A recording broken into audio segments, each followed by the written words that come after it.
નમસ્કાર મિત્રો, ડીઆરપી એજ્યુકેશનમાં આપ સૌનું સ્વાગત છે. આજે આપણે લોહીના સંબંધ ઉપર આધારિત ત્રીજો એક્ઝામ્પલ જોવાના છીએ.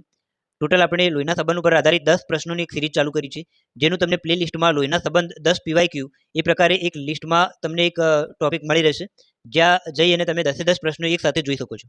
હવે આપણે ત્રીજો પ્રશ્ન જોઈએ કે એક છોકરીનો પરિચય આપતા કવને કહ્યું કે એની માતા એ મારી સાસુની એકની એક છોકરી છે. તો કવનને એ છોકરી સાથે શું સંબંધ છે? મિત્રો, આ પ્રશ્ન પીએસઆઈ 2017માં પૂછાયેલો છે. હવે આપણે આનું સોલ્યુશન જોઈએ. અહીંયા કવનની વાત કરી છે, તો અહીંયા હું લખી દઉં કે આ વ્યક્તિ કવન છે. કવને કોઈ છોકરી સામે આંગળી કરી અને એવું કીધું, તો અહીંયા કોઈ છોકરી આપણે લખી દઈએ કે બી નામની કોઈ છોકરી છે.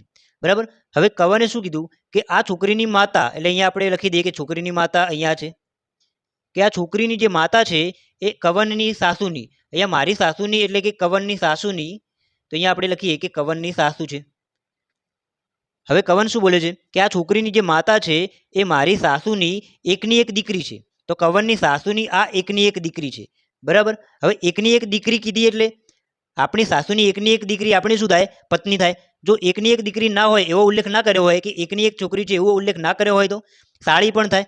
બરાબર. પણ અહીંયા ઉલ્લેખ કરેલો છે કે સાસુની એકની એક છોકરી છે. હવે કવનની સાસુની એકની એક દીકરી અથવા તો છોકરી એટલે કે કવનની શું કહેવાય? પત્ની કહેવાય. બરાબર. તો અહીંયા સંબંધ શું મળે છે? કવન અને આ છોકરીની માતા વચ્ચે સંબંધ બને છે પતિ અને પત્નીનો. બરાબર. હવે પત્નીની છોકરી, અહીંયા જે આ છોકરીની માતા છે એ કવનની પત્ની છે, એટલે કે કવનની પત્નીની આ છોકરી છે. એનો મતલબ એવો થાય કે આ કવનની છોકરી છે.